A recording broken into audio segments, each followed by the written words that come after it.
আলহামদুলিল্লাহি ওয়া কাফা ওয়া সালামুন আলা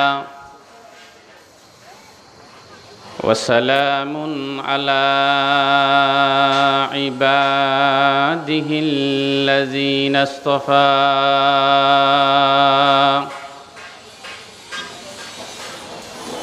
أما بعد فأعوذ بالله من الشيطان الرجيم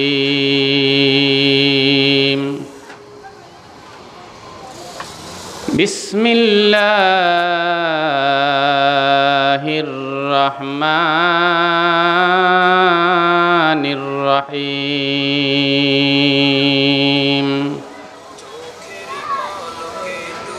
وأرسلناه إلى 100,000 أو يزيدون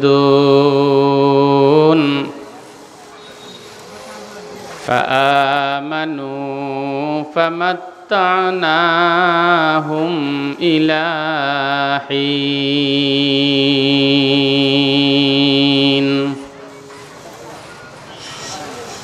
وقال رسول الله صلى الله عليه وسلم بلغوا عني ولو آية أو كما قال عليه الصلاة والسلام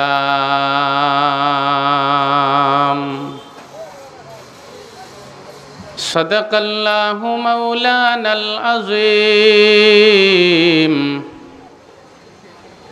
وصدق رسوله النبي الكريم ونحن على ذلك من الشاهدين والشاكرين والحمد لله رب العالمين سبحانك لا علم لنا إلا ما علمتنا إنك أنت العليم الحكيم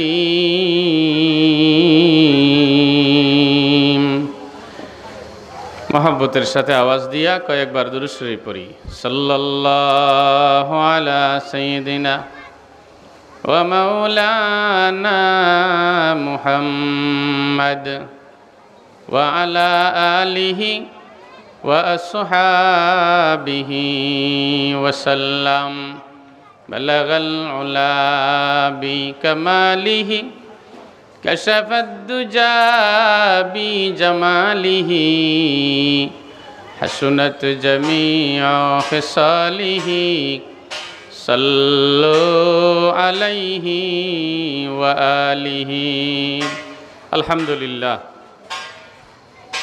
ঐতিহ্যবাহী জাউয়া বাজারে অনুষ্ঠিত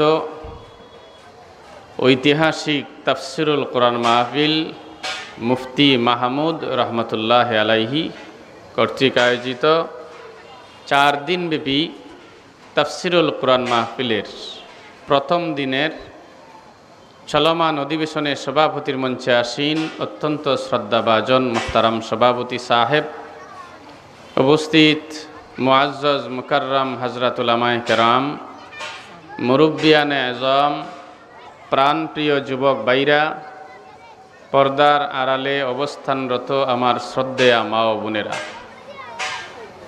আলোচনার শুরুতে আল্লাহ রাব্বুল আলামিনের দরবারে লক্ষ কোটি শুকরিয়া আদায় করি, যিনি আমাদেরকে অত্যন্ত মেহেরবানি করে দুনিয়াবি কাজকর্ম থেকে ফারেক করে রহমতি বরকতি নূরানি জান্নাতের বাগানে আসার বসার হযরত উলামায়ে কেরামের জবান থেকে কোরআনে কারীম এবং হাদিস শরীফ থেকে গুরুত্বপূর্ণ আলোচনা করবার এবং শোনার তৌফিক এনায়েত করেছেন।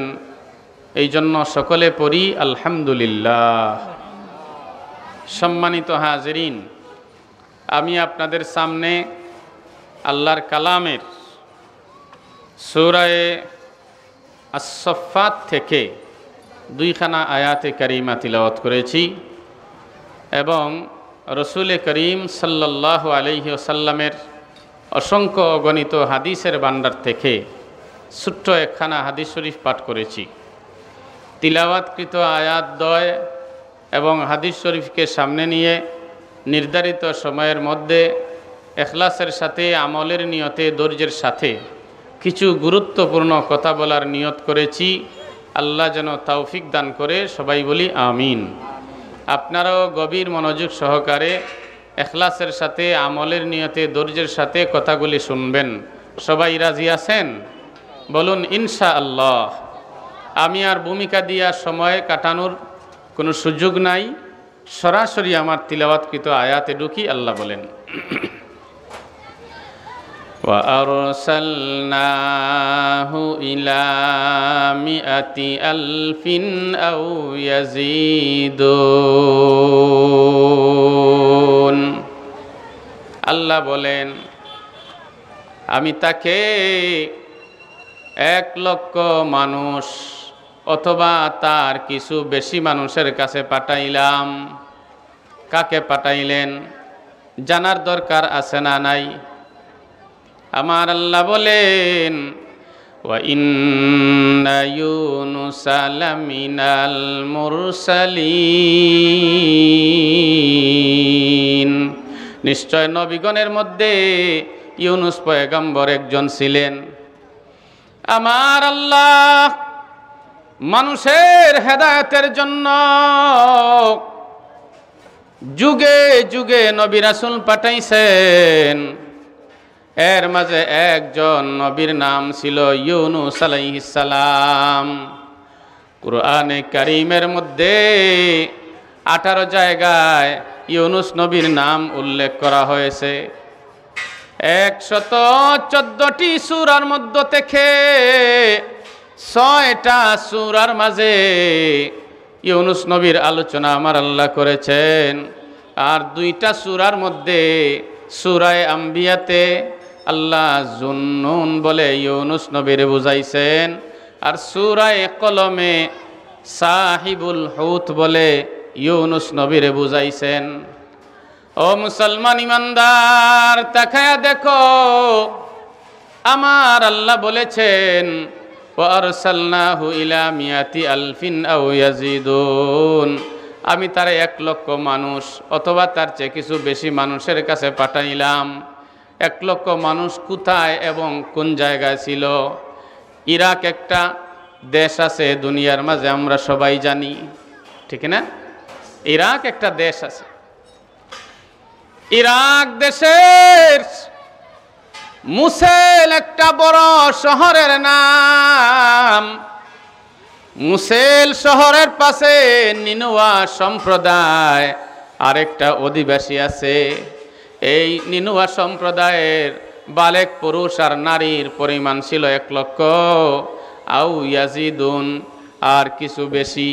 কত বেশি? তাফসীরের কিতাবের মাঝে মুফাসসিরিনে কেরাম লেখছেন, কেউ বলেছেন 10,000, কেউ বলেছেন 20,000, কেউ বলেছেন 30,000, কেউ বলেছেন 40,000। 10, 20, 30, 40 যে পরিমাণই হোক না কেন, এদের পরিমাণ ছিল। এরা কেমন ছিল? তাফসীরে মাযহারিতে লেখছেন, ওরা ছিল নাবালিগ, শিশু এবং ছেলে এবং মেয়ে। এই 1,40,000 মানুষ অথবা 30 বলি, এদের কাছে আমার আল্লাহ ইউনুস পয়গম্বরকে পাঠায়া দিছেন, দায়িত্ব দিয়া দিছেন, এ পয়গম্বর যাও উম্মতের কাছে কালেমার দাওয়াত দিতে থাকো। জোরে বলুন সুবহানাল্লাহ। কালেমার দাওয়াত দিতে থাকো, যাও। ইউনুস পয়গম্বর উম্মতকে ডাক দিয়া বলতেছেন, ইয়া আইয়ুহান নাস কুলু লা ইলাহা ইল্লাল্লাহু তুফলিহুন। এ লোক সকল, তোমরা পড়ো লা ইলাহা ইল্লাল্লাহ, কামিয়াব হয়ে যাইবা। দুনিয়াতেও কামিয়াব হইবা, পরকালেও কামিয়াব হইবা। ও মুসলমান ইমানদার, তাকায়া দেখো, ইউনুস পয়গম্বর যখন এই ডাক দিছেন, উম্মতের মানুষগুলি পরিষ্কারভাবে ইউনুস নবীর সামনে জানায়া দিল, ও ইউনুস পয়গম্বর, আমরা তোমাকেও মানি না, তোমার আল্লাহকেও মানি না। আওয়াজ দিয়া বলুন নাউজুবিল্লাহ। কপাল যখন ফুইরা যায়, তখন মুখ থেকে আর ভালো কথা বের হয় না। কোনো মানুষের কপাল যদি পুড়িয়া যায়, তখন তার মুখ থেকে, তার জবান থেকে ইসলামের বিরুদ্ধে কথা আসে, কোরআনের বিরুদ্ধে কথা আসে, নবীর হাদিসের বিরুদ্ধে কথা আসে, মসজিদ মাদ্রাসার বিরুদ্ধে কথা আসে, উলামায়ে কেরামের বিরুদ্ধে কথা আসে, ওয়াজ মাহফিলের বিরুদ্ধে কথা আসে। এমন কপাল পুরা মানুষ আমাদের সমাজে আছে না নাই? ইউনুস পয়গম্বর মনের মাঝে কষ্ট লইয়া বাড়িতে চলে আসছেন। আমার আল্লাহকে ডাক দিয়া ইউনুস নবী কয়, ও দয়ার মালিক, তুমি তো দেখছো কেমন ভাবে তারা জবাবটা দিয়া দিল। আল্লাহ গো, আমার এই সম্প্রদায়কে আসমানি গজব দিয়া ধ্বংস করে ফেলাও। পয়গম্বরের দোয়া আমার আল্লাহর কাছে ডাইরেক্ট কবুল হয়ে গেছে। ও মুসলমান ইমানদার, তাকায় দেখো, কোন নবী রাসূলের দোয়া আল্লাহর দরবারে বিফলে যায় না। নেককার বান্দাগণ যখন দোয়া করে, এই দোয়াটা আল্লাহর দরবারে ডাইরেক্ট কবুল হয়ে যায়। ইউনুস পয়গম্বরের দোয়া আল্লাহর কাছে কবুল হওয়ার পর আমার আল্লাহ জানায়া দিছেন, এ ইউনুস রে, জিব্রাইল আইসা পরিষ্কারভাবে জানায়া দিল। আমার আল্লাহ জিব্রাইলকে দিয়া জানায়া দিছেন, এ ইউনুস, তোমার সম্প্রদায়কে জানায়া দাও, আগামী 3 দিনের মধ্যে আসমানি গজব দিয়া তোমার সম্প্রদায়কে ধ্বংস করে ফেলাইব। আগামী 3 দিন সময় দিলাম, এই 3 দিনের ভিতরে তোমরা ধ্বংস হয়ে যাইবা। ইউনুস পয়গম্বর উম্মতের কাছে সাফ জানায়া দিছেন, এ আমার সম্প্রদায়, তোমরা তো আমার আল্লাহকে মানো নাই, আমার সাথেও নাফরমানি করেছ। লাস্ট সিগন্যাল দিয়া দিলাম, আগামী 3 দিনের মধ্যে আসমানি গজব দ্বারা তোমরা ধ্বংস হয়ে যাইবা। এই ঘোষণা দেওয়ার পর সম্প্রদায়ের মানুষের মধ্য থেকে কিছু মানুষ দাঁড়াইয়া মস্কারি করে, ঠাট্টা করে, বিদ্রুপ করে, তামাশা করে, কয়, এই দেখো রে, তাকায়া দেখো, ইউনুস পয়গম্বরের মাথায় দুষ ধইরা গেছে। কয়, আসমানি গজব বলে আইব, গজব আবার কি? আওয়াজ দিয়া বলুন নাউজুবিল্লাহ। কয়, আসমানি গজব আবার কি? মস্কারি করে। ইউনুস নবী কয়, গজব আবার কি বুঝবেন রে, একটু অপেক্ষা কর, বুঝবে তো। আমার আল্লাহ সত্য, আমার আল্লাহর কথাগুলিও সত্য, আমার নবী সত্য, নবীর কথাগুলি সত্য। ও মুরব্বী বাবা, ও যুবক ভাই, আসমান মিথ্যা হয়ে যাইতে পারে, জমিন মিথ্যা হয়ে যাইতে পারে, আরশ কুরসি লৌহ কলম মিথ্যা হয়ে যাইতে পারে, এমনকি তামাম দুনিয়া মিথ্যা হয়ে যাইতে পারে, কিন্তু আমার আল্লাহর কথা কখনো মিথ্যা হইতে পারে না। জোরে বলুন ঠিক কিনা? আল্লাহর কথা কখনো মিথ্যা হইতে পারে না। ওয়ামান আসদাকু মিনাল্লাহি কিলা, আল্লাহর চেয়ে সত্যবাদী আর কে আছে? কেউ নাই। আল্লাহর চেয়ে সত্যবাদী কেউ নাই। ইউনুস পয়গম্বর ঘোষণা দেওয়ার পর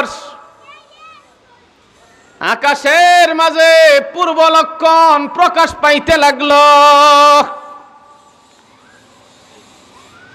ইউনুস পয়গম্বর বাড়িতে যাইয়া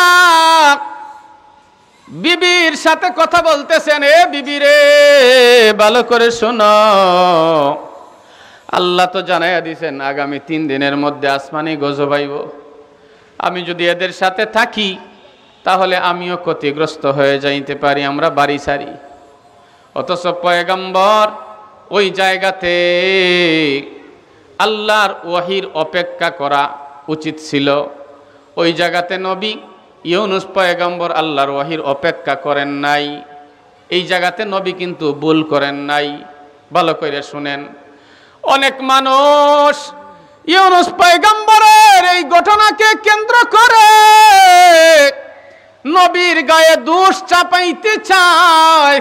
ও মুসলমান ইমানদার, সমস্ত নবী রাসূল নিষ্পাপ, নবীগণ মাসুম, নবীগণের জীবনে কোনো গুনাহ নাই।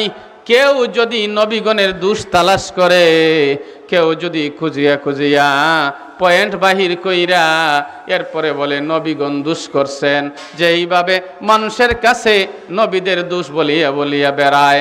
তাফসীরে মাযহারিতে এক বর্ণনায় দেখলাম যে নবীর দোষ বলিয়া বলিয়া বেড়ায়, তার ভিতরে ঈমান থাকে না, কাফের হইয়া যায়।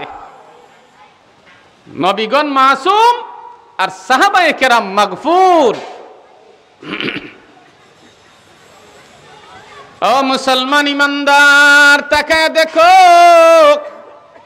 ইউনুস পয়গম্বর বিবির সাথে পরামর্শ করতেছেন, ও আমার বিবি রে, আল্লাহ যেহেতু বলছেন 3 দিনের মধ্যে অবশ্যই গজব আসবে, তাহলে আমরা এখান থেকে অন্যত্র চলে যাই। ফুরাত নদী পাড়ি দিয়া ওই পারে যাইয়া মানুষের কাছে কালেমার দাওয়াত দিব। ওরা যেহেতু আমার কথা মানে নাই, আল্লাহ যেহেতু গজব দিবেন, তাহলে এখানে থাকার দরকার নাই। বিবি লইয়া আর 2 জন ছেলে সন্তান ছোট ছোট, এই 2 ছেলে সন্তানরে লইয়া ইউনুস পয়গম্বর ঘর থেকে রওনা করছেন। ফুরাত নদী পাড়ি দিয়া ওই পারে যাবেন, নদীর কিনারে যাইয়া দেখেন নৌকা নাই, নৌকা নাই। এবার নদী কেমনে পার হবেন? ইউনুস পয়গম্বর চিন্তা করতেছেন কেমনে পার হওয়া যায়। এক পর্যায়ে বিবিকে বলতেছেন, ও বিবি রে, আমি এখন সাঁতার দিয়া নদী পার হব, তবে নদীর মাঝে কিন্তু মারাত্মক স্রোত আছে। বিবিরে বলছেন, ও বিবি, তুমি আমার হাত শক্ত করে ধরবা, আমার আরেকটা সন্তানকে আমি কাদের মাঝে নিব, আরেকটা সন্তানরে আমি নদীর কিনারে শুকনো জায়গায় রাখবো। তোমরা 2 জনকে নদীর ওই পারে রাইখা আমি আইসা আমার ওই সন্তানটা আবার লইয়া যাইব।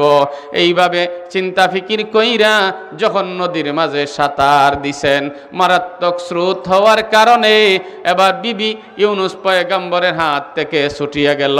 ছুটার কারণে স্রোতে বাসাইয়া বিবিরে অনেক দূরে নিয়ে গেল। ধরার জন্য হাত বাড়াইছেন, সাথে সাথে কাদের ছেলেটাও পড়িয়া গেছে। মারাত্মক স্রোত হওয়ার কারণে বিবিকে রক্ষা করা সম্ভব হয় নাই, সন্তানকে রক্ষা করা সম্ভব হয় নাই। ও মুসলমান ইমানদার, তাকায়া দেখো, ইউনুস পয়গম্বর ফুরাত নদীর পানিতে এবার সাঁতার কাটতেছেন। এবার মনে মনে চিন্তা করতেছেন, হাই রে হাই, বিবি আর সন্তানরে আমি যেহেতু বাঁচাইতে পারলাম না, নদীর কিনারে শুকনার মাঝে যে সন্তানটা আছে কমপক্ষে তারে যাইয়া বাঁচাই। এই সন্তানকে বাঁচাইবার জন্য পানি থেকে তাড়াহুড়া কইরা আসতেছেন। আসবার আগেই জঙ্গল থেকে বাঘ যাইয়া ওই ছেলেটাকেও খাইয়া ফেলাইছে। জুড়ে বলুন ইন্না লিল্লাহ। বিরাট টেনশনে পড়ে গেছেন। ইউনুস পয়গম্বর ওহীর অপেক্ষা না কইরা ঘর থেকে যে অন্যত্র যাওয়ার জন্য বের হয়ে গেছেন। এই জন্য আমার আল্লাহ বলেন সূরা আম্বিয়ার এক আয়াতে, ওয়াজান্নুনি ইয যাহাবা মুগাদিবান ফাযান্না আল্লান নাকদির আলাইহি। স্মরণ করো মাছওয়ালা নবীর কথা। আরবিতে নুন মানে হইল মাছ, হুত মানে হলো মাছ। ওই জায়গাতে আমার আল্লাহ ওয়াজান্নুনি যাহাবা মুগাদিবান বলিয়া জানাইয়া দিছেন, স্মরণ করো মাছওয়ালা নবীর কথা, যখন তিনি উম্মতের সাথে রাগ কইরা গর সাইরা অন্যত্র চলে গেছেন। আর ফাজান্না আল্লাহ নাকদিরা আলাই, তার ধারণা হলো আমি তারে ধরব না। আমার আল্লাহ বলেন, এ দুনিয়ার মানুষেরা তাকায়া দেখো, আমার একজন পয়গম্বর আমার ওহির অপেক্ষা না করিয়া ঘর থেকে কেন বের হইল? আমি তারে পাকড়াও করব, আমি তারে ধরব। ইমানি পরীক্ষার মাঝে ইউনুস নবী পড়বেন। ও মুরব্বী বাবা, ও যুবক ভাই, নবীগণকে আল্লাহ কঠিন পরীক্ষা করছেন। যার ইমান যত মজবুত, পরীক্ষা তত কঠিন। জুড়ে বলুন ঠিক কিনা? যার ইমান যত মজবুত, পরীক্ষা তত কঠিন। আমার আল্লাহ সবচেয়ে কঠিন পরীক্ষা নিছেন নবীগণের কাছ থেকে, এরপরের পরীক্ষা নিছেন সাহাবায়ে কেরামের কাছ থেকে, এরপরের পরীক্ষা নিছেন তাবেঈনদের কাছ থেকে, এরপরের পরীক্ষা নিছেন তবে তাবেঈনদের কাছ থেকে, এরপরের পরীক্ষা নিছেন আইম্মায়ে মুস্তাহিদিনের কাছ থেকে, এরপরের পরীক্ষা নিছেন আউলিয়ায়ে কেরামের কাছ থেকে, এরপরের পরীক্ষা আমার আল্লাহ নিবেন উলামায়ে কেরামের কাছ থেকে, এরপরের পরীক্ষা আমার আল্লাহ নিবেন সাধারণ ঈমানদারের কাছ থেকে। যার ঈমান যত মজবুত, পরীক্ষা তত কঠিন। যার ঈমান নাই, তার কোনো পরীক্ষা নাই। ঈমান নাই, পরীক্ষাও নাই। ঈমান আছে, পরীক্ষা আছে। যার ঈমান যে স্তরের হবে, সেই স্তরের পরীক্ষা হবে। এই জন্য আল্লাহর কাছে সব সময় বলা উচিত, দোয়া করা উচিত, আল্লাহ আমি কমজোর ঈমানদার, আমারে কঠিন পরীক্ষায় ফেলাইও না। ইউনুস পয়গম্বর নদীর কিনারায় এসা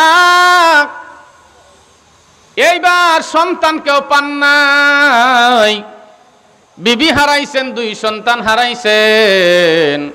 এবার চিন্তা করতেছেন, হায় রে হায়, আমি তো আমার উম্মতরে জানাই আইলাম 3 দিনের মাঝে আসমানি গজব আইব, নদী পার হইতে পারলাম না। আমি যদি আবার নিনুয়া সম্প্রদায়ের কাছে ফিরে যাই, ওরা আমার সাথে বেয়াদবি করবে, আমার সাথে ওরা নাফরমানি করবে। না না, আমি এখন যাইব না, নদী পার আমাকে হইতেই হবে। এইভাবে দাঁড়াইয়া অপেক্ষা করতেছেন। কিছু সময়ের মাঝে দেখা যায় বুঝাই একটা নৌকা আসলো। ইউনুস পয়গম্বর হাত বাড়াইয়া বলছেন, এ মাঝি ভাই, আমি নদীর ওই পারে যাইতে চাই, আমারে নিবাইনি, নৌকা লাগাও। মাঝি নৌকা লাগাইছে। সূরা সফফাতের এক আয়াতে আমার আল্লাহ বলেন, ইয আবাকা ইলাল ফুলকিল মাশহুন। যখন ইউনুস পয়গম্বর পলায়ন কইরা বুঝাই নৌকায় উঠলেন, আবাকা মানে হইল পলায়ন করা। ওই জায়গাতে ইউনুস পয়গম্বরের শানে আল্লাহ আবাকা শব্দ ব্যবহার করেছেন। পলায়ন কখন বলা হয়? গোলাম যদি মালিকরে না বলিয়া অন্যত্র চলে যায়, তখন বলা হয় পলায়নকারী। সাধারণ কোনো গোলাম মালিকরে না বলিয়া যদি অন্যত্র চলে যায়, তখন বলা হয় আবাকাল আবদু, গোলাম তার মালিকরে না বলিয়া পলায়ন হইয়া গেছে। আর এই জায়গাতে আবাকা পলায়নকারী শব্দটা আমার আল্লাহ পলাতক শব্দটা ইউনুস নবীর শানে ব্যবহার করছেন। তার মানে হলো আল্লাহ হচ্ছেন মালিক, ইউনুস নবী হচ্ছেন আল্লাহর গোলাম। ওহির অপেক্ষা কইরা কেন চইলা গেছেন? এই জন্য আল্লাহ বলছেন ইজ আবাকাল আবদু, যখন গোলাম মালিকরে না বলিয়া পলায়ন কইরা গেল, গিয়া কিসে উঠছে? মাশহুন, ইজ আবাকা ইলাল ফুলকিল মাশহুন। ফুলকুন মানে হইল নৌকা, মাশহুন মানে হইল বুঝাই নৌকার মাঝে ইউনুস পয়গম্বর উঠছেন। নৌকায় ওঠার পর তাকায়া দেখো কি অবস্থা হইল। নৌকা বাসাইয়া ফুরাত নদীর মাঝখানে যাওয়ার পর আকাশ মেঘাচ্ছন্ন হয়ে গেছে। এখন তো প্রচণ্ড জ্বর শুরু হয়ে গেল, বাতাস শুরু হয়ে গেছে, বৃষ্টি শুরু হয়ে গেছে। প্রচণ্ড জ্বর হওয়ার কারণে বড় বড় ঢেউ নদীর মাঝে উঠতে লাগলো। এই ঢেউয়ের পানি নৌকার মাঝে উঠতেছে। নৌকা আবার কোনো দিকে যায় না, সামনেও যায় না, পিছনেও যায় না, ডানেও যায় না, বামেও যায় না, শুধুমাত্র চক্কর দিতেছে। মহা সংকটে পড়ে গেছেন। নৌকার মাঝি চিল্লাইয়া বলতেছে, যাত্রী ভাইরা, এখানে যদি কোনো পলায়নকারী গোলাম থেকে থাকো তাহলে পানিতে ঝাঁপ দাও। পানিতে যদি ঝাঁপ না দাও তাহলে আমরা কেউ আর বাঁচতে পারবো না। একজনের কারণে সবাই কিন্তু আমরা ডুবিয়া মরব। এইভাবে মাঝি যখন আওয়াজ দিছে, ইউনুস পয়গম্বর সর্বপ্রথম হাত বাড়াইয়া বলছেন, আমি সেই পলায়নকারী গোলাম। আওয়াজ দিয়া বলুন সুবহানাল্লাহ। ইউনুস নবী হয়, আমি সেই পলায়নকারী গোলাম। নবী যখন বলছেন আমি সেই পলায়নকারী গোলাম, কেউ বিশ্বাস করে না। সুবহানাল্লাহ বলেন। মাঝিও বিশ্বাস করে না, নৌকার কেউ বিশ্বাস করে না। আর আমাদের সমাজের মাঝে উলামায়ে কেরামের কাছ থেকে সাধারণ কোন ত্রুটি যদি সমাজের মাঝে ধরা পড়ে, কমার নজরে দেখবে তো দূরের কথা, শাস্ত্রলে বাস্টলে রোডে যে বিভিন্ন জায়গায় দাঁড়াইয়া আলেম ওলামার সমালোচনা করে তিল রে তাল বানায়, এমন পাইকারি দরের ইমানদার মুসলমান আছে না নাই? তিল রে তাল বানায়, বরংস ক্ষমার নজরে দেখতো না। আর নবী নিজে হয় আমি পলায়নকারী গোলাম। নৌকার মাঝি যাত্রীরা কেউ বিশ্বাস করে না, হয় না আপনি পলায়নকারী গোলাম হইবেন? এত সুন্দর চেহারার মানুষ, আপনি তো অনুপম চরিত্রের অধিকারী, আপনি আবার পলায়নকারী গোলাম হন কেমনে? জ্বর থামে না, ঢেউ থামে না, পানি তো নৌকার মাঝে উঠতেছে। আবার মাঝি চিৎকার দিল, 2 নম্বর বারাবার ইউনুস পয়গম্বর হাত বাড়াইছেন, এরপরেও তারা বিশ্বাস করে না। 3 নম্বর বারাবার চিৎকার দিল মাঝি, 3 নম্বর বারাবার ইউনুস পয়গম্বর হাত বাড়াইছেন, এরপরেও তারা কেউ বিশ্বাস করে না। এরা বিশ্বাস করে না, আর কেউ হাত বাড়ায় না।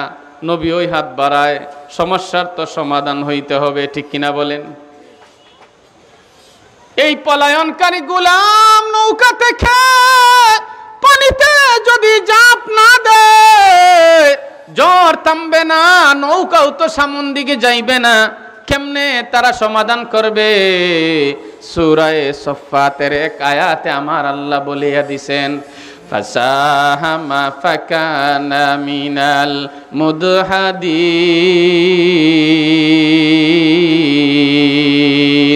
তারা লটারি দিল, লটারি দেওয়ার পর ইউনুস পয়গম্বর পরাজয় বরণ করছেন। তার মানে ইউনুস নবীর নাম উঠছে। একবার নাম উঠার পর এরপরেও মাঝি বিশ্বাস করে না। এই আয়াতের তফসিরের মাঝে, তফসিরে মাঝহারিতে লেখছেন 3 বার তারা লটারি দিছে, 3 বারই ইউনুস নবীর নাম উঠছে। আল্লাহু আকবার, জুড়ে বলেন। 3 বারই ইউনুস নবীর নাম উঠছে। মাঝি কয়, ইউনুস নবী গো, আপনি তো নিজে স্বীকার করলেন 3 বার, লটারিতে নাম উঠল 3 বার, এখন তো আপনি পানিতে জাপ না দিলে আর সমস্যার সমাধান হয় না। আমার আল্লাহ জানায়া দিছেন, এই ফুরাত নদীর মাছ কোথায় আছো, তাড়াতাড়ি অমুক জায়গায় যাও, সেখানে যাইয়া দেখবা একটা নৌকা আটকিয়া গেছে, কোনো দিকে যায় না। আমার একজন গোলাম আছে, তার নাম হইল ইউনুস, সে পানিতে জাপ দিবে আর তুমি তারে গিলিয়া নিও। ফালতাকামাহুল হুতু ওয়া হুয়া মুলিম।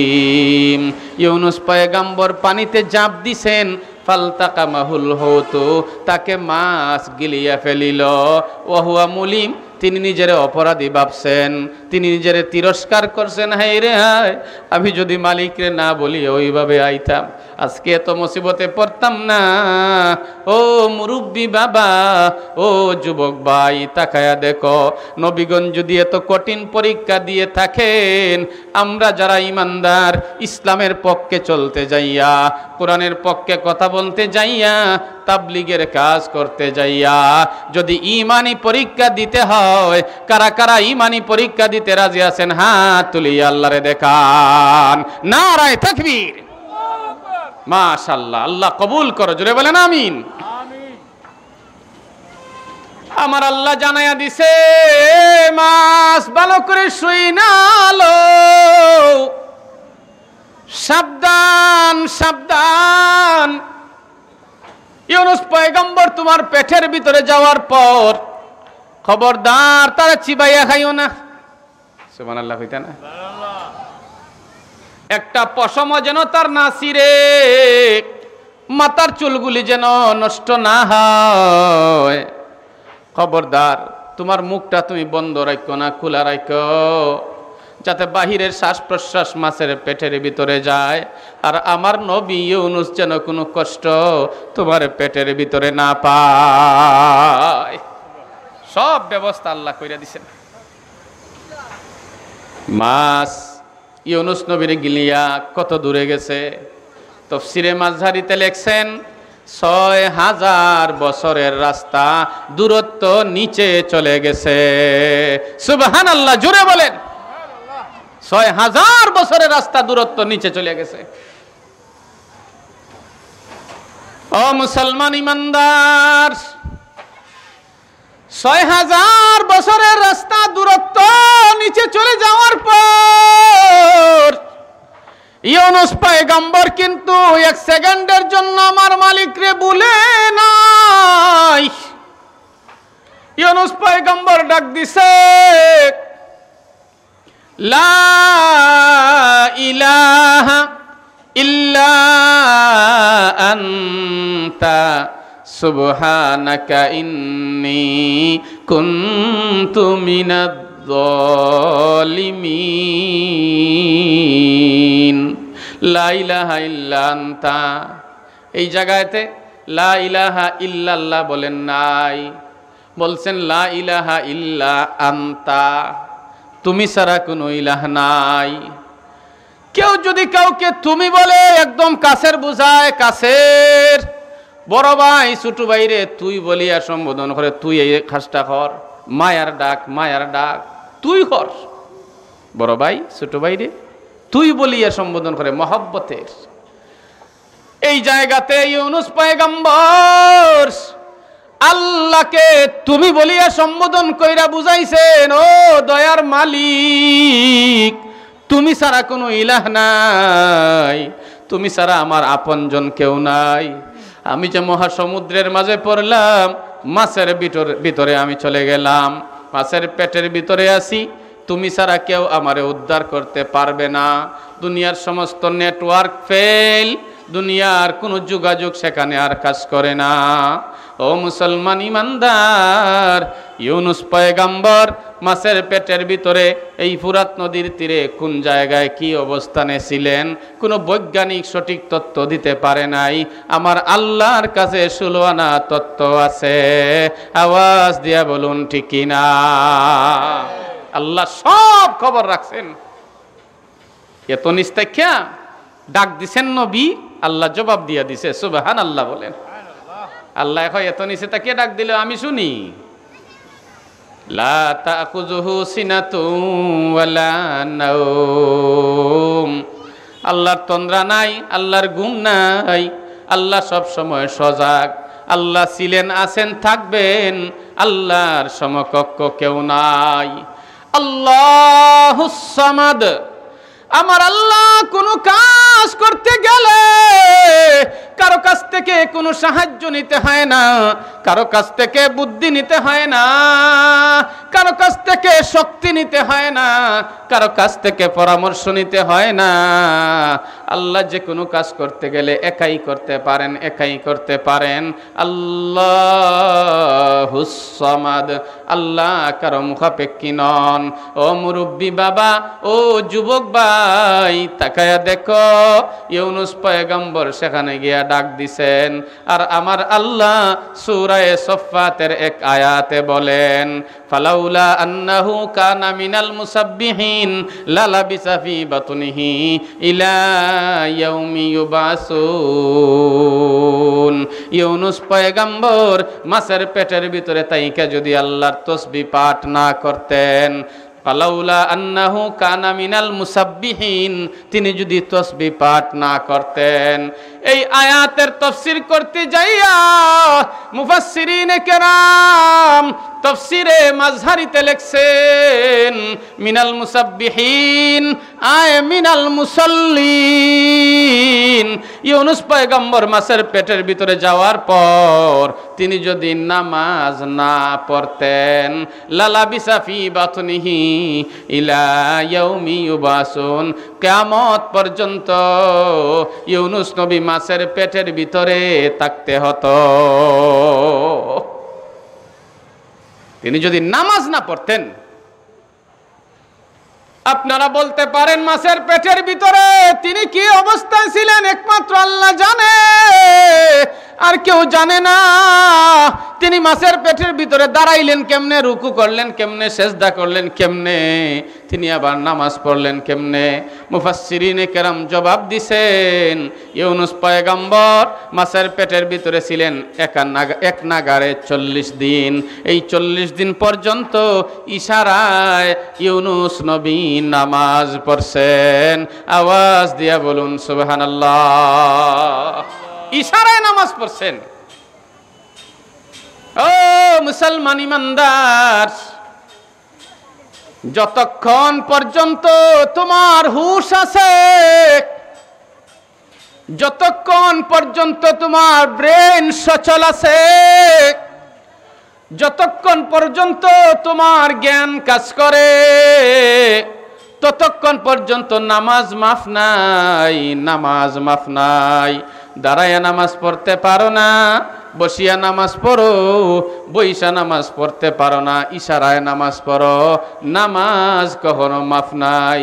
ও মুরব্বী বাবা, ও যুবক ভাই, আমাদের সমাজের মাঝে দেখছেন অনেক ব্যবসায়ী বাইরা আছে, অনেক ব্যবসায়ী বাইরা আছে। মুয়াজ্জিন যখন মাইকে হাইয়া আলাস সালাহ হাইয়া আলাল ফালাহ বলে ডাক দে, অনেক ব্যবসায়ী ভাই আছে কেশের মাঝে তালা লাগাইয়া মসজিদে চলে যায়। আবার অনেক ভাই আছে কেশের মাঝে বৈশা থাকে, আজান হওয়া আর না হওয়া একই ব্যাপার, একই ব্যাপার। আপনারা বিবেক থেকে জবাব দেন, একজন কেশ তালা মাইরা মসজিদে গেল আর একজন আজান শোনার পরেও কেশের মাঝে বৈশা রইল, দুইজন কি সমান? জোরে বলেন সমান? না না, দুইজনের ইমানের মাঝে সমান নয়। দুইজনের মুসলমানিত্ব সমান নয়। ও মুসলমান ইমানদার, যতদিন দুনিয়াতে বাঁচবা নামাজ খেলাফ দিও না, নামাজ মিস কইরো না। নামাজ যদি তুমি মিস করো আল্লাহর সামনে যাইয়া জবাব দিতে পারবা না। ও মুরব্বী বাবা, ও যুবক ভাই, অন্তরটারে নরম কইরা একবার চিন্তা ফিকির করো। এই দুনিয়াতে তুমি চিরদিন থাকবা না, এই দুনিয়া থাকার জায়গাও না। আপনার কবরে আপনি যাবেন, আমার কবরে আমি যাব। আপনার জবাব আপনি দিবেন, আমার জবাব আমি দিব। আপনি আমার সাথী হইবেন না, আমিও আপনার সাথী হব না। এইবার যদি আপনারা নেক আমল লইয়া কবরে না যান, কবরের আযাব কিন্তু সহ্য করতে পারবেন না, জাহান্নামের আগুন সহ্য করতে পারবেন না। এই জন্য যতদিন দুনিয়াতে হায়াত পাইবেন বেশি বেশি করে নেক আমল করবেন, বেশি বেশি করে নেক আমল করতে থাকেন। ইউনূস পয়গম্বর ডাক দিছে, লা ইলাহা ইল্লা আনতা সুবহানাকা ইন্নী কুনতু মিনাজ জালিমিন। ও আল্লাহ, তুমি ছাড়া কোনো ইলাহ নাই, তুমি ছাড়া আমার উদ্ধার করনেওয়ালা কেউ নাই। সুবহানাকা, তোমার পবিত্রতা বর্ণনা করছি। ইন্নী কুনতু মিনাজ জালিমিন, আমি তো জালেমদের অন্তর্ভুক্ত হয়ে গেলাম। নবী নিজে কয় আমি জালেমদের অন্তর্ভুক্ত হয়ে গেলাম। নবীগণ নিজেরে সবসময় ছোট মনে করছেন। নবীগণ বলছেন আমি অপরাধী। নবীগণ বলছেন ও বাদাম্যা, তোমারে তো নবীগণ দোষী বলার জন্য কেউ বলে নাই। নবী বলছেন আমি অপরাধী, তুমি দোষী কইতায়, এই কথা পাইছো কোথায়? আল্লাহ বলছে ওয়াস্তাগফিরহু, আল্লাহ নবীরে কইছে ইস্তেগফার করো। তুমি ইস্তেগফার করার কথা কইছে নি? তুমি নবীরে কইবা? আল্লাহ বলছে ইস্তেগফার করো। এখানে তুমি এত বড় পণ্ডিত হইছো, তুমি কও আল্লাহ কইছে ইস্তেগফার করো, তাইলে নবী তো দোষ করছেন। নাউজুবিল্লাহ, জোরে বলেন। পণ্ডিত, বেশি পণ্ডিত হইলে তো এরকমই। ও মুসলমান ইমানদার, আমার আল্লাহ বলেন ফাস্তাজাবনা লাহু ওয়ানাজ্জাইনাহু মিনাল গাম ওয়ানাজ্জাইনাহু মিনাল গাম্মি ওয়া কাযালিকা নুনজিল মুমিনিন। আমি তার ডাকে জবাব দিলাম। সুবহানাল্লাহ, জুড়ে বলেন। এত নিস্তাইকে ডাক দিছেন, আল্লাহ শুনিয়া লাইছেন। সেই আল্লাহ এখনো আসেননি, জুড়ে বলেন আসেননি। আল্লাহর কি বয়স বাড়ে কমে? না না, আমার আল্লাহ আগে যেমন ছিলেন এখনো তেমন আছেন। ও মুরব্বী বাবা, ও যুবক ভাই, যদি কোনো সমস্যার মাঝে কখনো পড়িয়া যাও, যদি কোনো বিপদের মাঝে কখনো পড়িয়া যাও, আমার আল্লাহকে ভুলিও না। একটা আমলের কথা বলে যাই, আমল করতে পারলে ইনশাআল্লাহ উপকৃত হবেন, দুনিয়াতেও ফায়দামন্দ হবেন, পরকালেও আপনি লাভবান হবেন। আল্লাহ না করুক কেউ যদি বড় ধরনের কোনো সমস্যায় পড়ে যান, আপনি ওই দিনেই কমপক্ষে ওই দিনই তাহাজ্জুদের নামাজের সময় ঘুম থেকে উঠিয়া যাইও। তাহাজ্জুদের নামাজের সময় ঘুম থেকে উঠিয়া কমপক্ষে 2 রাকাত তাহাজ্জুদের নামাজ পড়ো। 2 রাকাত তাহাজ্জুদের নামাজ পড়া সাইরজানো হইয়া বসিয়া যাও, সাইরজানো হইয়া বসিয়া যাও। 2 মিনিটের জন্য মুরাকাবা করো গো, চক্ষুটা বন্ধ কইরা। তোমার বাবা যদি না থাকে বাবার কথা একটু স্মরণ করো, মা যদি না থাকে মায়ের কথা একটু স্মরণ করো। যখন এই 2-1 মিনিটের জন্য মুরাকাবা করবা, দেখবা অন্তরটা শীতল হয়ে গেছে, ঠান্ডা হয়ে গেছে, অন্তরটা নরম হয়ে গেছে। এইবার এই অবস্থায় বসিয়া তা করে বাবা, এ যুবক ভাই, কয়েকবার দুরূদ শরীফ পাঠ করো, এরপরে কয়েকবার লা ইলাহা ইল্লাল্লাহর জিকির করো, কয়েকবার ইল্লাল্লাহ ইল্লাল্লাহর জিকির করো, এরপরে কয়েকবার আল্লাহ আল্লাহর জিকির করো, এরপরে ইস্তেগফার করো, আবার মুনাজাতের আগে আরো কয়েকবার 3-4 বার দুরূদ শরীফ পড়ো। কায়ে মনোবাক্যে একা একে আল্লাহর দরবারে তুমি এইভাবে হাজির হয়ে যাও, দেখবা এই আমলটা করলে পরে আপনার অন্তরটা নরম হয়ে যাবে, শেষ পর্যায়ে আপনার চোখ দিয়ে পানি বের হয়ে যাবে। আলহামদুলিল্লাহি রব্বিল আলামিন বলিয়া হাত তুলো, চোখের পানি ছাইরা আমার আল্লাহর দরবারে তুমি কান্নাকাটি করতে থাকো। ও মুসলমান ইমানদার, একবারে নীরব ভাবে পার্সোনাল ভাবে আল্লাহর দরবারে তুমি হাজিরা দিছো, চোখের পানি ছাইরা তুমি যখন এইভাবে কান্নাকাটি করবা, একদিন কান্দো, 2 দিন কান্দো, 3 দিন কান্দো, 1 সপ্তাহ কাঁদতে থাকো এইভাবে তাহাজ্জুদের নামাজের পর, 1 সপ্তাহের ভিতরে আমার আল্লাহ কুদরতি ভাবে তোমার সমস্ত সমস্যা সমাধান করিয়া শান্তির ফয়সালা করে দিবে। আরো জোরে বলেন সুবহানাল্লাহ। আমরা তো আমল করতে রাজি না, তো আমল করতে রাজি না, সমস্যা তো এই জায়গাতে। আপনি আমল করেন, আপনি উপকৃত হইবেন, লাভবান হইবেন, তাহাজ্জুদের নামাজ পড়েন, দেখেন মজা কত। আপনি একদিন পড়ে দেখেন না, স্বাদ ফান কত, অন্তরের মাঝে কি শান্তি সৃষ্টি হয়, দেখবেন মজা সৃষ্টি হইব। আপনারা দেখছেন আমাদের সমাজের মাঝে অনেক মুসল্লি এমন আছে যারা ফজরের নামাজ পড়িয়া বের হয়, জোহরের নামাজের আগ পর্যন্ত সাংসারিক কাজকর্ম করে, অন্তরের সম্পর্ক তাকে মসজিদের সাথে আছে না নাই, ঝুলন্ত তাকে। কত সময় পরেই ঘড়ির দিকে তাকায়, কত সময় পরে কাজের মাঝে থাকলে মাথাটা সোজা করে হয় আজান হয়ে গেছে নি, না শুনলে আরেকজনের জিজ্ঞাসা হয় আজান হয়ে গেছে নি, উনি হয় আজান হয়েছে না। অন্তরে টান, মসজিদের সাথে কলবটা মুআল্লাক হয়ে গেছে, মসজিদের সাথে লটকানো আছে, ঝুলন্ত আছে। ও মুসলমান ইমানদার, এইভাবে যখন জোহরের নামাজটা পড়বা, আবার তুমি আসরের নামাজে আসো, আবার মাগরিবের নামাজে আসো, আবার এশার নামাজে আসো। যে মুসল্লিগণ এইভাবে এক ওয়াক্তের পরে আরেক ওয়াক্তের নামাজ ছাড়ে না, কারণ উনি নামাজের যে স্বাদ, নামাজের যে মজা উনার অন্তরের মাঝে পয়দা করতে পারছে। ইবাদতের স্বাদ অন্তরের মাঝে সৃষ্টি হওয়ার কারণে আল্লাহর গোলামি ছাড়া, নামাজ ছাড়া আল্লাহর গোলাম থাকতে পারে না। ঠিক কিনা বলেন? নামাজ ছাড়া তার আর ভালো লাগে না, মজা লাগে না, উনি স্বাদ পাইয়া লাইছে। একদিন তুমি যদি আল্লাহকে খুশি করার জন্য